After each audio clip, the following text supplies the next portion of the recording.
new Game Boy and Game Boy Advance games finally on the Nintendo Switch. I also talk about space heaters and thermoelectric outlets to control those space heaters. It's kind of a life hack that will save you a lot of money, legit. Also, I ordered a new laptop, so let's talk about that. You're listening to Geek Therapy Radio. Let's get into it.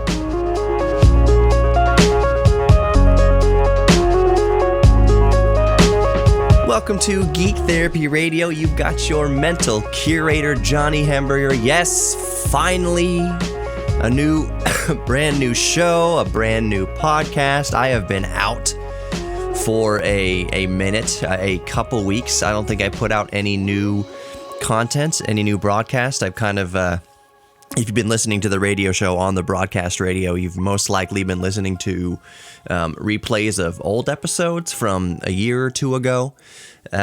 So it wasn't soon enough of a repeat to notice a repeat, I don't think, unless you're a diehard listener, which, hey, thanks for listening if you are. Anyways, I just haven't released anything new in a moment. I actually did... I did a new broadcast a couple weeks ago, but I did not publish that as a podcast because I think it got a little bit too just ranty and ravey. I was under a lot of stress. As my regular listeners may know, my grandmother passed away, so my grandmother passed away 100 years old. She passed away just after Thanksgiving, and then we didn't do the funeral until the end of January. So it was kind of this looming thing that was kind of hanging over my head, and I was making video montages and things to play at the funeral, and I wrote a speech to say for the funeral, plus everything going on at work. For those of you who don't know, I work at the Houston Museum of Natural Science, and we have a new podcast that we've been putting out called Tut Tut Now What? It's all about King Tutankhamun, the boy king, and that has just been causing, honestly, just to be truthful, has been causing so much stress, so much. I don't have any much more hair to fall out, but any hair that I do have has been falling out because of this podcast. And that's just to tell you that it's an excellent podcast. Tut Tut Now What? It is reference grade. That means that people who are in college who need a source of material if they're writing on ancient Egyptian history, Tut Tut Now What? The podcast I'm putting together with my coworker Emma Shklovit is reference grade like that. It is a source that you can draw on for really good information about King Tut and ancient Egypt, and it's a very fun podcast. Very well put together, which just means that's one of the reasons I've just been absolutely buried. My grandmother's funeral, the Tut Tut Now What podcast I've been buried under, and I just have not had a lick of time, plus raising a 2-year-old, I just haven't had a lick of time to record a Geek Therapy Radio podcast. And by the way, I'll make a note in the podcast description too, but I'll let you know now here for the radio listener. If you're curious about that, the podcast from HMNS, from the Houston Museum of Natural Science, just go into your favorite podcast app and type Tut Tut Now What? Or maybe even type in HMNS or Houston Museum of Natural Science. But if you want to hear the podcast I'm specifically talking about, it's Tut Tut Now What? T-U-T-T-U-T. Now What? In your favorite podcast player. And while you're there subscribing to it, you can subscribe to Geek Therapy Radio Podcast also. Which is what you're listening to. Just look for the red, white, and black color scheme for the Geek Therapy Radio Podcast, and that's how you know you've got me. All right, so there is some specifics I wanted to talk about in the broadcast, the podcast this week, and that is Nintendo did a Nintendo Direct in which they finally announced, so stoked for this, that in addition to NES, SNES, Sega Genesis, N64, now they've added Game Boy and Game Boy Color. It's all underneath the Game Boy icon, and Game Boy Advance. So now we finally get Game Boy and Game Boy Color games and Game Boy Advance games on the Nintendo Switch. And here's the thing, I'll list the launch titles here in a moment, but here's the mentality of why me and others are so excited. And maybe you fall into this category too, if you're kind of a geek like me and you're into kind of handheld emulators and playing emulators on your phone and all sorts of things like that. one of the biggest wishes as a Nintendo Switch owner and as a Nintendo Switch Lite owner was I really wish Nintendo would just bring these vintage titles to the Switch. Just bring Game Boy games to the Switch, bring Game Boy Advance games to the Switch, bring Game Boy Color games to the Switch, N64, NES, Sega, all the more titles that Nintendo brings to the Nintendo Switch through their kind of retro emulation division, I guess you could call it, section of the store, the less we'll need to play these other emulators, and the less people will need to buy things like the Retroid Pocket 2 Plus and the Retroid Pocket 3 and 3 Plus and all Neos and all sorts of things. I'm not saying that though that Nintendo would destroy that market. Absolutely, positively, freaking not. I'm not saying I personally would stop buying these handheld emulators, but a big wish for me as a kind of retro gamer and a geek was like, you know what? I wouldn't need to use my Retroid Pocket if Nintendo would just release these games I'm playing on the Nintendo Switch itself. I'm already a member of Nintendo's, subscription account, which is what allows you to get all these games. Like, if you just put Game Boy games on the Nintendo Switch, then I wouldn't need to be using a bunch of other emulators a lot of the time. So I guess mainly it boils down to convenience. Like, now I don't have to put down the Switch when I'm done playing, Mario Golf on the Switch to play Mario Golf on the Game Boy Color. I don't have to use an emulator for Game Boy Color. I don't have to pick up my actual OG Game Boy Color to play. Now I can just play all the same games on the Nintendo Switch. It's a convenience thing. So now we finally have Game Boy Color, and also Game Boy Advance titles available on the Switch. I'm running out of time on this segment. I'm going to tell you in the next segment what those titles are, what the launch titles are for Game Boy Color, and Game Boy Advance, because there's a couple of them that's like, okay, but then the rest of them, like, yeah, totally. I totally understand. It's awesome that they included these games. There's not very many launch titles right at launch here, not to sound redundant, but I'm going to tell you what they are coming up in the next segment of Geek Therapy Radio Podcast. Well, it is the Geek Therapy Radio Podcast because whether you're listening to this on the AM radio or not, you can download the podcast wherever you listen to podcasts. Of course, the iHeartRadio app and Apple. Just search for Geek Therapy Radio Podcast, look for the red, white, black color scheme, and that's how you got me. We'll be right back with more Geek Therapy Radio. Don't go anywhere.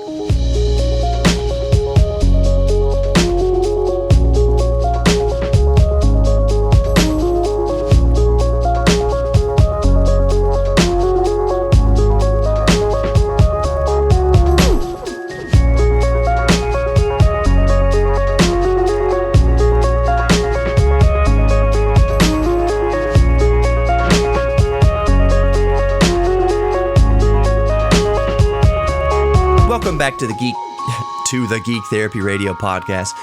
Just welcome back to Geek Therapy Radio. If you're listening to this on the terrestrial radio, welcome back to Geek Therapy Radio. You can download the Geek Therapy Radio Podcast and subscribe to it in your favorite podcast player. So the iHeartRadio app, of course, Spotify, Spreaker, Pocket Casts, Apple Podcasts, Google Podcasts, wherever you get your podcasts, however you listen to podcasts. Just search for Geek Therapy Radio Podcast and look for the red, white, and black color scheme, and that's how you know you've got me. All right, so as promised, to recap, because there are probably 4 or 5 minutes of commercials if you're listening to the radio broadcast, maybe forgot what we're talking about.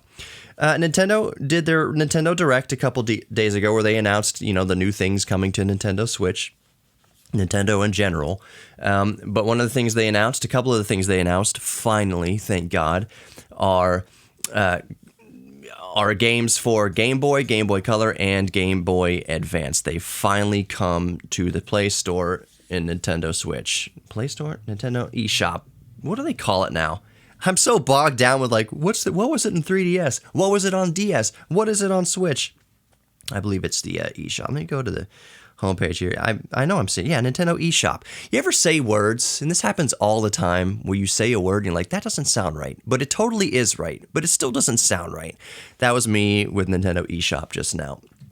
Also, real quick, before I get into what titles are available at launch for the Game Boy section and Game Boy Advance section, oftentimes I go back and listen to these episodes after I record them.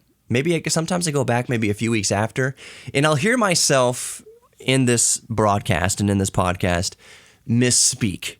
And I just hope y'all can kind of infer from the context where I misspeak. And it's usually things like megahertz and gigahertz and kind of like pedantic particulars like that, terabyte, gigabyte. I may do some kind of misspeaking on those terms, but you know what? Y'all know what I mean. Use the context clues, and I apologize for misspeaking sometimes, but it happens. Stream of consciousness, it happens. And I don't even remember that I say it I don't even catch it until a few weeks later after the podcast has been out and percolating throughout the web. I'm like, misspoke there, but hopefully they understood what I'm saying, what they meant. Anyways, and I know y'all do. Most of y'all. Some of y'all are just looking for anything to complain about, and it's just low-hanging fruit. So anyways. All right, Game Boy titles. So when you download the Game Boy portion of this virtual console in the eShop, I believe it's underneath Nintendo Switch Online. Let me go back. I keep saying these things while I'm actively recording a podcast. So you go to Nintendo eShop. For those of you, who may not know, under Nintendo Switch Online. So the menu on the left says featured, recent releases, great deals, best sellers, coming soon, Nintendo Switch Online, and then enter code. So under Nintendo Switch Online is where you're going to find the virtual console for everything, for the N64, for the NES, for SNES, for Sega Genesis, for, in this case, Game Boy and Game Boy Advance. So let me open up Game Boy, and under Game Boy, you're also going to have the Game Boy Color games. There's no two separate, tiles, things to download for Game Boy and Game Boy Color. They're all just under Game Boy. So the list, drum roll sound effect, which I'm probably too lazy to put in. The launch titles are Alone in the Dark. Okay, which I guess that's just kind of I don't know much about the Alone in the Dark port for the Game Boy Color. I have played it a couple times just out of curiosity's sake, and it was very interesting. I can't comment on how good of a game it is. I can't say whether it's a good or bad game because I just haven't played through enough of it to know. It is, however, a very fascinating thing to see Alone in the Dark, which is a 3D-based third-person type game, ported to the Game Boy Color. And basically what they had to do back in the day was there's no way you're going to do a direct port from, PlayStation or whatever to the Game Boy Color. You're going to have to basically remake the entire game and try to stay as true to it as possible. And I think that's what they've done with Alone in the Dark on Game Boy Color. It's certainly a fascination. It's certainly a curiosity, which is why I think they included it on this list. Next game is Game & Watch Gallery 3. Okay, neat addition, I guess. I don't think too many people are going to be very excited about that, but it's cool to have. Game & Watch galleries are really cool, like little mini games. I think most people by this time are probably most familiar with Game & Watch gallery type stuff because that's basically what WarioWare, where you did all those mini games. Like you had 3 seconds to complete each minigame. It's kind of like Game & Watch Gallery-esque. The next one is, I believe, Gargoyle's Quest. I got to click on it to actually open it up because I can't see these small little screens, small little titles on this Game Boy. Sorry, on this Nintendo Switch. Gargoyle's Quest. It's an offshoot of Ghosts and Goblins. So Gargoyle's Quest, Ghosts and Goblins. Apparently, I've heard, I was watching Wolf Den earlier, the YouTube channel Wolf Den, Bob Wolf, I think his name is, mention that he's heard of this game and he heard that it was really good, but he's never played it. I kind of fall in that same category. I've heard that it's a good game. I've heard that it's one of the best, as like Bob said, for the Game Boy, but I have not played it, which is great that Nintendo chose to include it as a launch title under the new Game Boy Virtual Console. Now, the next game is an absolute no-brainer for Game Boy or Game Boy Color. It is, of course, The Legend of Zelda: Link's Awakening. And the version they have in here, let me just play this music here in the microphone.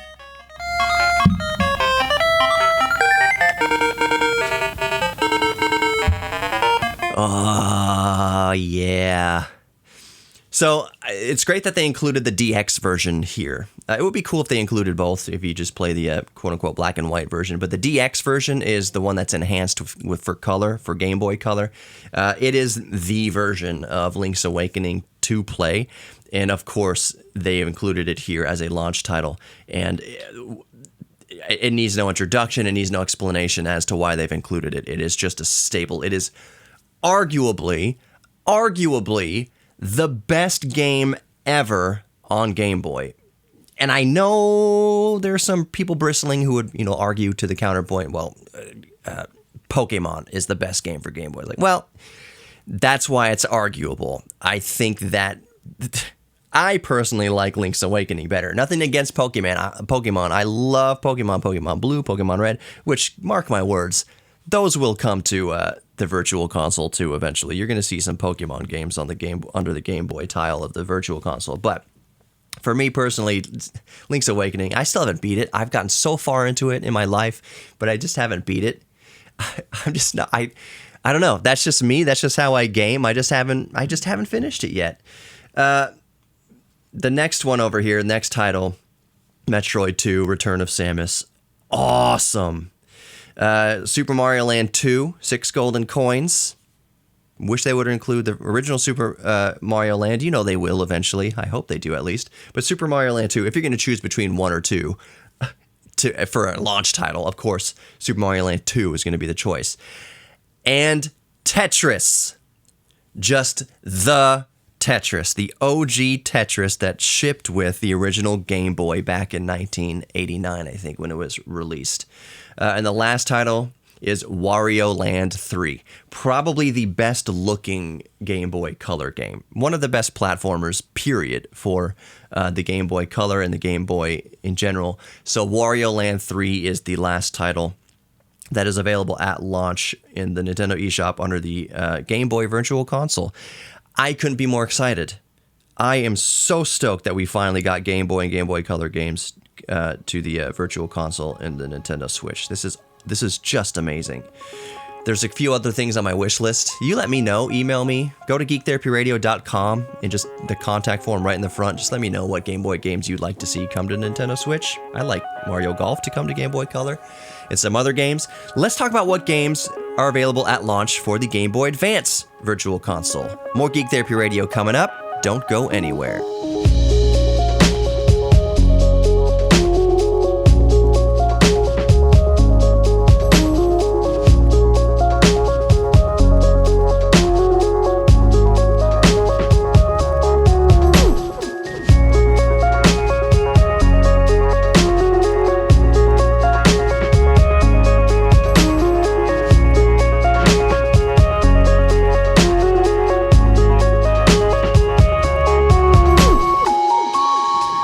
Welcome back to Geek Therapy Radio. You've got your mental curator, Johnny Hamburger. I just yelled almost at the top of my lungs. I'm in an empty house right now, which is why I'm able to record this broadcast for you, but I almost yelled at the top of my lungs, no!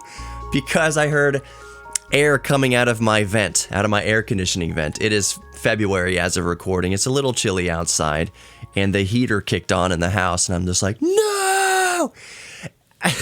I'm such a freaking dad that whenever I hear the heater turn on in my house, which, by the way, is not a gas heater, it is electrical resistive heating for the central air conditioning unit here in the house, which is god-awful way to heat your home. Anyways, I've got central electric heating, and just it sucks back 15 kilowatts an hour at least. 15 kilowatts an hour to heat a whole bunch of house that I'm not in. I am just in my studio right now, just in my little 100 square foot off room here, man cave here. And I don't need the heater on to heat the whole house when I'm just in this room. So that's why I kind of freak out. No, the heater's on. The central AC heating's on because I just hear a bunch of dollar bills flying through all the vents around my very poorly insulated house. So anyways, I got on my phone real quick because it is the year 2023, and I turned off my heating with my smart thermostat just through the app on my phone. I didn't have to get up off of my geek butt to go turn off the air conditioning. I just tapped something on my phone, turn that crap off. And now it's off, and now I don't have to worry about it wasting money anymore. So anyways, I kind of want to talk about that heating here just for a moment, just a sidetrack, because my geek brain's getting distracted here. I do want to talk about the launch titles for the Game Boy Advance portion of the Nintendo Switch Virtual Console for under Game Boy Advance. I will talk about it in a minute.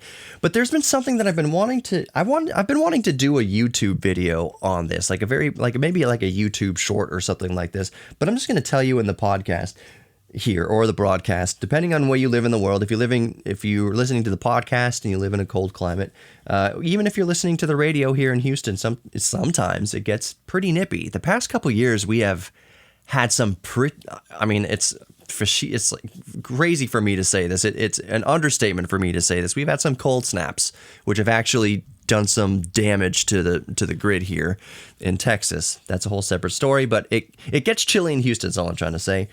And I found this, since I hate running my central heating because my house is terribly insulated and it's just a big time waste of money, I've kind of been scooping up space heaters. A variety of space heaters. I don't have any infrared space heaters, but I do have oil-filled space heaters and traditional ceramic, heating element space heaters.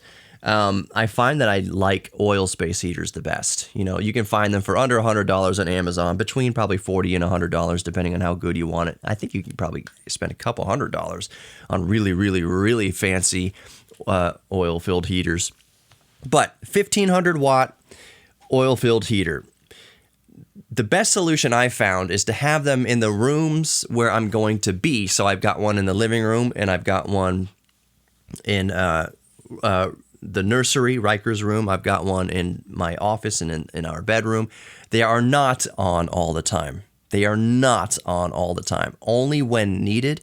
And I've had, there's parents out there whose red flag went up. You got a heater in your son's bedroom. Yes, but it is one designed for nurseries. It has all the safety features in the world. There's no surface on it that's hot to the touch. It has the tip over shut off. It has all sorts of safety features.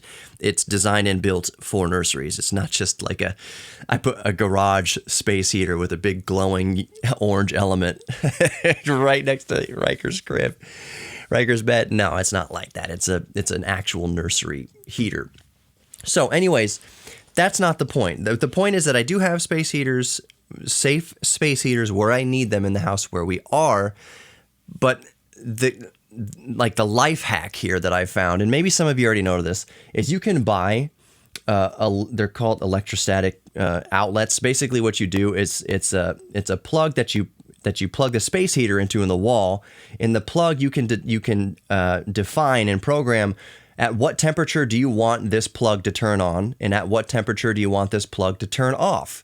So you take a dumb space heater, like a dumb oil-filled heater or a dumb ceramic heater, and you just set the remote. The temperature sensor is in the remote, so you set the remote where you are, like where you're going to be sitting, where you're going to be hanging out.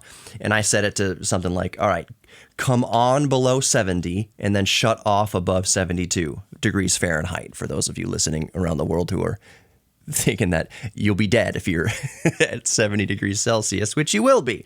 No, I set these thermostatic outlets to come on below 70 and shut off above 72. And that's what I have my dumb space heaters plugged into. That has saved so much money on monthly bills just warming the room in the space that you're in. And it's automatic when you have it go into this the electrostatic outlet, and you program it with the remote control to only come on at certain temperatures. It's not just running all the time. So one of the things I found with like a space heater, like a 1,500 watt space heater, whether it's oil filled or whatever, is that it's very hard to dial in what temperature you want. The thing is, either are always on or it's off, or it's just running 24 hours and getting things too warm, too hot, sucking up too much money. No, you use this programmable outlet, this thermostatic outlet, to come on only when you need to. And I can shut the actual space heater off when I'm obviously going to be gone or after Riker wakes up or whatever. But that way, with this solution, just a dumb space heater and a programmable thermoelectric wall outlet, It just comes on when it needs to, keeps the room where you are and at between a comfortable 70 or 72 degrees Fahrenheit, whatever temperature you want. It's very efficient. It's the most efficient way to warm the space that you are without worrying about if the space heater is going to be on too much or too little. You just program it to come on between an actual 70 degrees to 72 degrees, whatever you want, and it just does it automatically. So that's for me. Before we get back to Game Boy Advance stuff, for me, I don't. It's not that I hate that I have to turn heaters on that are like the central air conditioning turns on. What I hate is that the house is so inefficient that I'm just pouring money out the window. I'm okay to spend the money I need to spend to stay comfortable efficiently. That's my whole thing, is just use every single watt as efficiently as possible. So a dumb space heater paired with a smart thermostat, basically programmable thermostat wall outlet, means that I'm warming the space I'm in as efficiently as possible. It comes on and off automatically, so I'm staying comfortable for as efficiently financially as possible, and it's just a good situation in a good setup. So, anyways, I'll probably do a YouTube short or a YouTube video on that at some point just to kind of explain, because there are a lot of people that probably already know that. Maybe there's people in northern climates already do this, but you don't have to run your central AC to keep you warm while you're taking a dump. Sorry, somewhere off in your house. Like, you don't need to keep 2,000 square feet warm because you're occupying 10 square feet to do your business, or 100 square feet, however big your bathroom is. You get what I'm saying. Anyways, I'm running out of time on this segment, so I'm going to save the Game Boy Advance launch titles to the end. Actually, let's see what I can get through here. Game Boy Advance launch titles. Kuru Kuru Kurin. Never played that. Looks like a puzzle game. Maybe some of y'all are more familiar than me. Legend of Zelda Minish Cap. Awesome. Mario and Luigi Superstar Saga, awesome. Mario Kart Super Circuit, of course. Super Mario Advanced 4, which is Super Mario Brothers 3 for the NES. It's an enhanced version of. It's kind of like, do you remember the game Super Mario All-Stars for the SNES that had the original Super Mario Brothers Lost Levels, Super Mario Brothers 2, and Super Mario Brothers 3, and then a later edition included Super Mario World? It's like that version of Super Mario Brothers 3. The enhanced version, so you're not looking at the old 8-bit pixels. It's kind of like an enhanced 16-bit version of Super Mario Brothers 3. And then you have the last one. There's only 6 launch titles here. I'm glad I got into it before the end of the segment. It's what the game I was talking about earlier, WarioWare Inc. It's the first one, WarioWare, where you're doing a bunch of mini games, which kind of reminds me of Nintendo Game & Watch gallery type games, except they look way better, they're more enhanced. WarioWare is such a fun game. Like, that is my existence in 2004 when I lived in Austin with my 2 roommates, Andrew and Brad. We played so much WarioWare, and we even came up with a song called Space Boy that was inspired by a game in WarioWare. So those are the 6 launch titles. Again, it's Kuru Kuru Kurin, which I think is a Japanese game. Zelda Minish Cap, Mario and Luigi Superstar Saga, Mario Kart Super Circuit, Super Mario Advance 4, Super Mario Brothers 3, and WarioWare Inc. Awesome games at launch. So let's keep talking about some geek stuff coming up. I ordered a new laptop. It's going to get here any moment. I have a new Galaxy Z Fold 4 that I have been using for a month or so. Let's talk about that next segment. You're listening to Geek Therapy Radio. Don't go anywhere.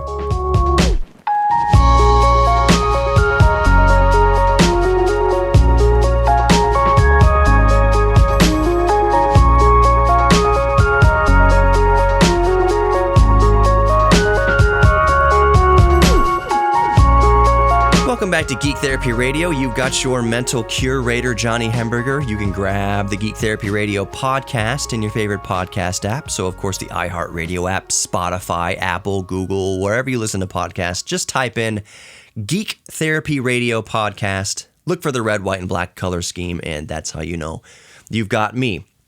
All right, so at the end of the last segment, I teased that I want to talk about a little bit about my Galaxy Z Fold 4, my new smartphone, and the new laptop I have ordered.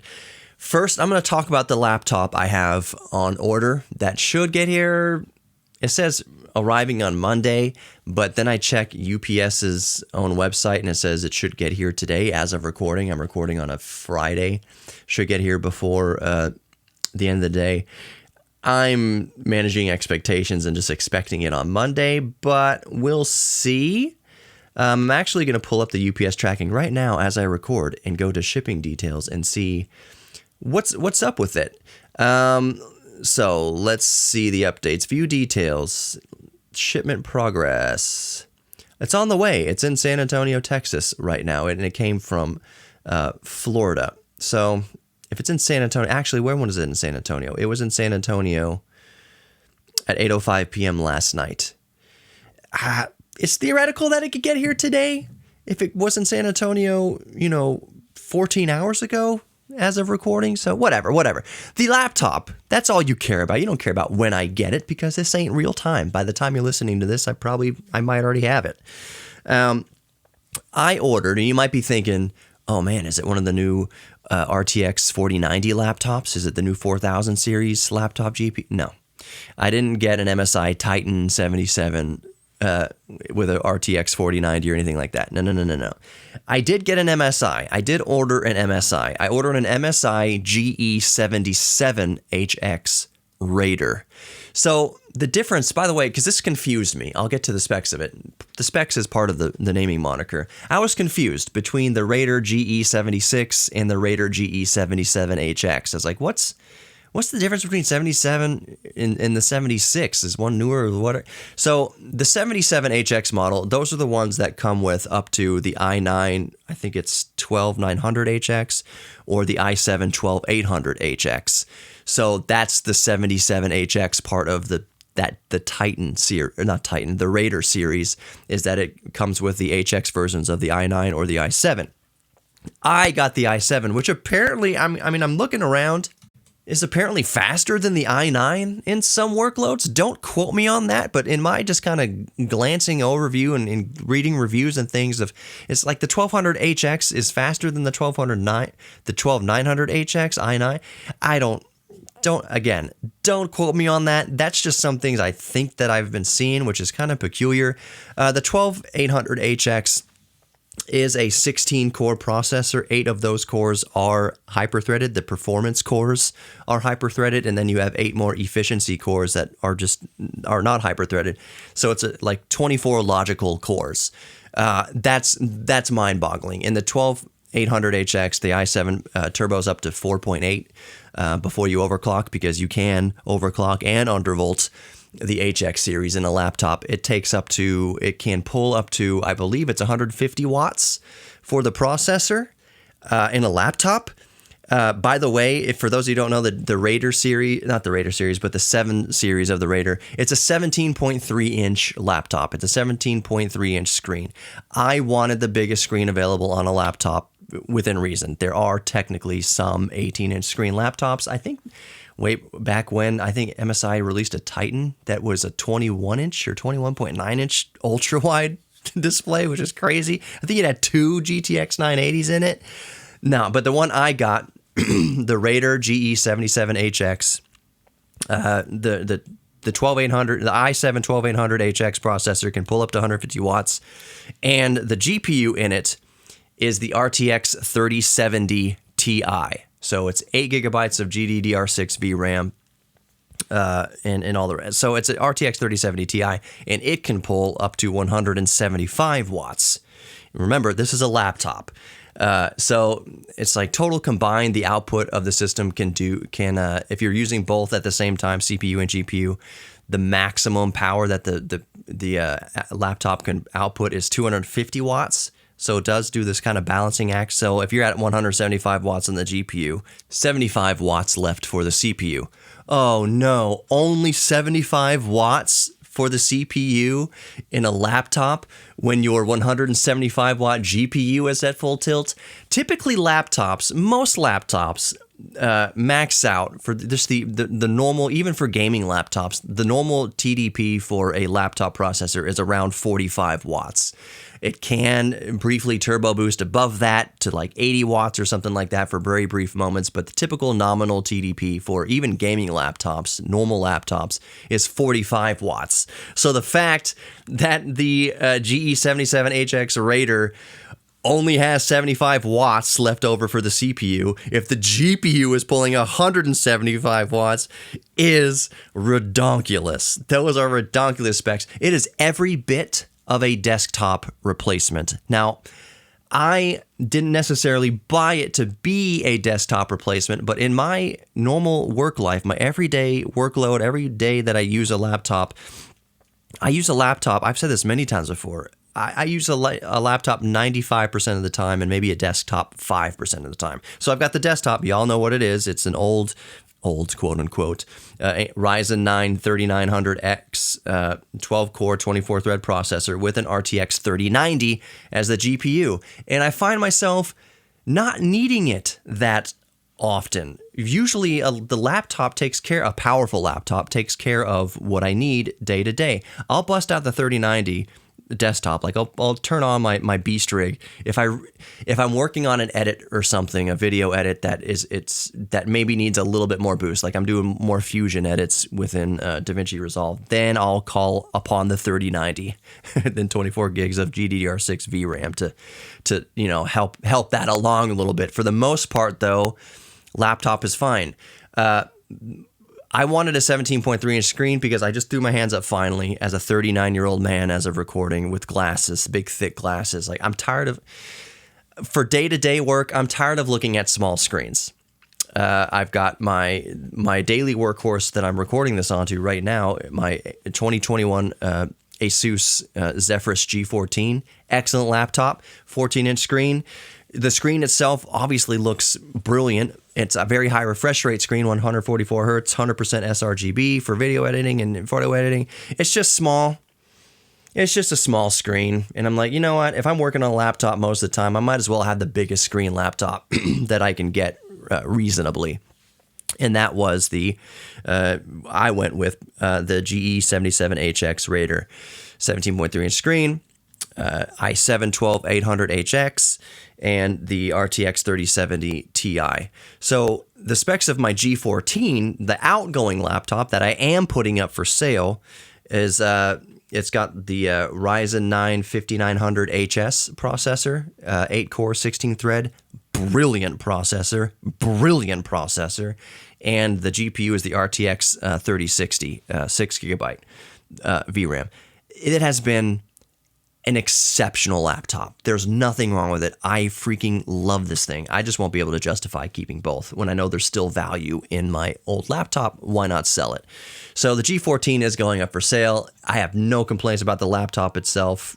Really, I don't. The keyboard backlighting could be better, but like, it's an excellent laptop. It is like one of the best gaming laptops the world has ever seen for very good reason. That's not just me saying it. That's all the reviews. G14, get a G14. Well, I just wanted a bigger screen.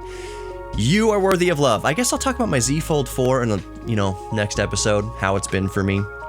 It's been great, but I want to give it a little bit more love than just a few seconds here on the way out. You are worthy of love. You're worthy of giving love. You are worthy of receiving love. And you're worthy of your own self-respect.